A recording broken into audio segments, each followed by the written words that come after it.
Viral waktu pencoblosan pemilu 2024, baik Pilpres maupun Caleg digelar hari ini 14 Februari. Maka untuk memastikan kemenangan, Anies Baswedan mengajak seluruh relawan dan simpatisan pendukung Amin untuk menjaga suara rakyat dan menunggu TPS saat penghitungan. Tujuannya untuk mewaspadai adanya kecurangan. Dan kami ingin mengajak kepada semua, jangan mendiamkan proses ini, jangan jadi partisipan pasif, jadilah partisipan aktif. 14 Februari besok datang ke TPS coblos. Selesai, Anda boleh pulang dulu, tapi jam 1 kembali lagi ke TPS, awasi penghitungan suara. Waktunya perubahan. Lupakan yang lain, pilih Amin.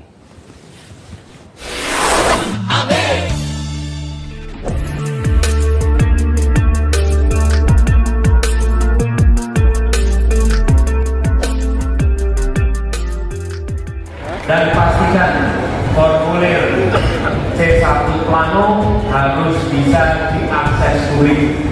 Kalau tidak, langsung munculkan di sosmed. Yang paling ditakuti oleh pelanggar adalah transparansi. Yang paling ditakuti adalah pengawasan dari publik. Betul tidak? Akankah kita biarkan mereka tanpa diawasi? Kita jaga sama-sama. Dan ini bukan menjaga suara Anies, bukan menjaga suara Muhaimin. Ini menjaga harapan jutaan orang yang menginginkan ada perubahan di Republik ini.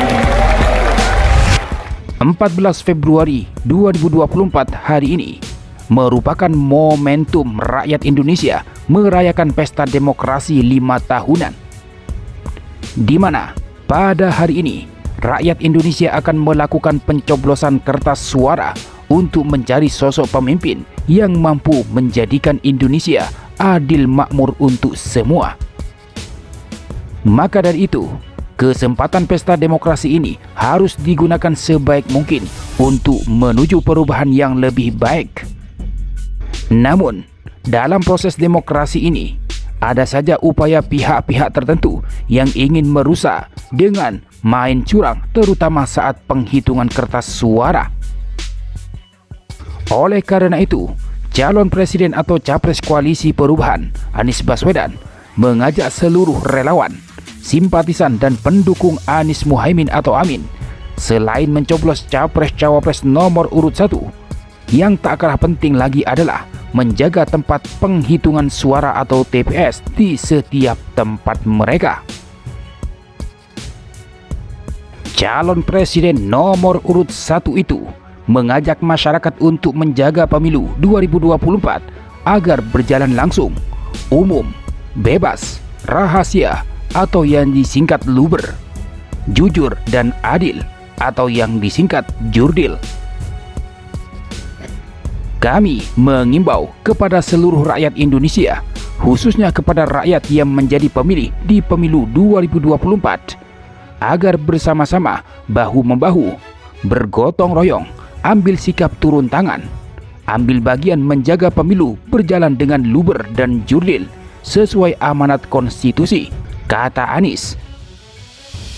Kemudian, Anies juga meminta kepada seluruh rakyat Indonesia untuk bersama-sama melakukan kegiatan sabar atau saksikan bareng-bareng pemilu di tempat pemungutan suara atau TPS masing-masing.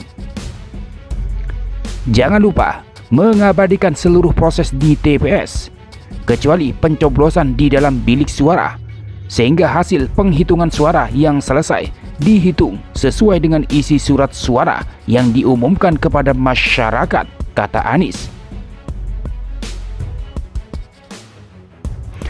Mantan Gubernur DKI Jakarta itu pun meminta kepada pejuang perubahan dan saksi Anies Muhaimin agar mengikuti seluruh tahapan proses rekapitulasi hasil perolehan suara di tingkat kabupaten, kota, provinsi, dan pusat.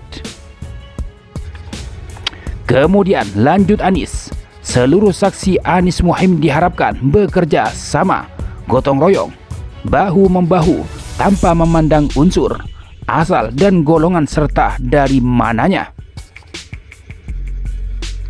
Semua itu dilakukan demi terselenggaranya pemilu yang jujur, yang adil, yang akhirnya insya Allah akan mengantarkan perubahan pada kemenangan dan kepada seluruh masyarakat yang menginginkan untuk bisa terlibat.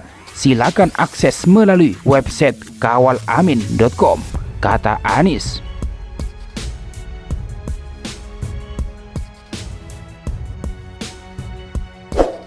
Hal senada juga disampaikan oleh Kapten Timnas Amin. Untuk mengantisipasi kecurangan, masyarakat Indonesia diharapkan untuk ikut mengawasi proses pemungutan dan penghitungan suara pada hari pencoblosan pemilu 2024 yang akan dilakukan pada Rabu 14 Februari.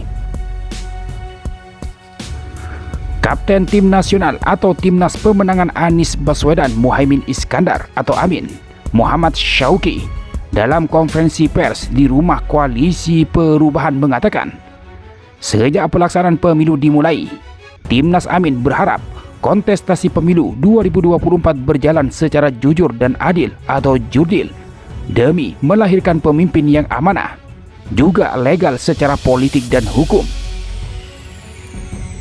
Komitmen itu kami buktikan dengan selalu taat pada setiap aturan pemilu yang berlaku. Kami percaya hanya dengan kepatuhan terhadap hukum dan etika, pemilu akan menghadirkan kegembiraan, kata Syauqi. Syauqi pun menyampaikan terima kasih kepada semua pihak yang memiliki komitmen sama untuk mewujudkan pemilu yang berintegritas dan bermartabat. Sayangnya, pesta demokrasi yang seharusnya dilalui dengan riang gembira justru tercederai oleh berbagai laku curang dengan beragam modus oleh pihak yang tidak bertanggung jawab, terang Syauqi. Menurut Syauqi, jika kecurangan tersebut terus dilakukan dan menjurus pada kejahatan pemilu yang berdimensi, terstruktur, sistematis, dan masif, maka akan berhadapan dengan murka dan kemarahan rakyat. Oleh karena itu, untuk mengantisipasi hal tersebut, saya mengajak kepada seluruh masyarakat untuk ikut mengawasi pemungutan dan penghitungan suara esok hari agar berjalan sesuai dengan aturan yang berlaku, tegasnya.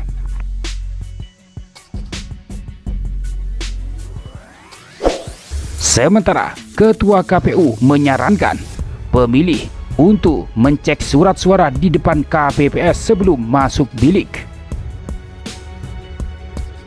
Hashim Asyari menyatakan bahwa pemilih diperkenankan untuk memeriksa surat suara yang diterima di depan kelompok penyelenggara pemungutan suara atau KPPS sebelum masuk ke bilik suara. Hal ini juga memastikan agar surat suara yang diterima di TPS dalam keadaan baik, tidak rusak, dan tidak tercoblos. Memang ketentuannya begitu. Jadi urutannya, pemilih datang, kan duduk dulu nih, kemudian dipanggil untuk cek KTP, formulir dengan DPT-nya. Lalu kalau ada di DPT, ya tanda tangan DPT. Kalau tidak ada, ya tanda tangan daftar hadir sesuai pemilihnya, kata Hashim pada Senin 12 Februari lalu. Lalu dipanggil bergiliran untuk diberi surat suara. Misalnya 5 surat nih. Mestinya sebelum masuk dibuka dulu di situ. Boleh untuk melihat surat suaranya kondisi bagus atau tidak. Karena di situ kalau kurang bagus kan dianggap rusak. Di situ diberi kesempatan untuk minta ganti, jelasnya. Hashim juga mengatakan bahwa pemilih juga dapat mengajukan surat suara pengganti jika salah coblos di bilik suara. Kalau salah coblos juga bisa minta ganti. Tapi kan kesempatannya memilih situasi pemilih yang lain. Kalau surat suaranya nggak cukup, ya nggak bisa, ujar dia. Sebagai informasi, jumlah surat suara yang dialokasikan di dalam satu TPS berjumlah sebanyak daftar pemilih yang terdata di TPS itu, ditambah dengan 2% surat suara cadangan dari jumlah tadi. Anggaplah ada 300 orang terdaftar di suatu TPS, maka jumlah surat suara yang dialokasikan di TPS tersebut sebanyak 306 lembar.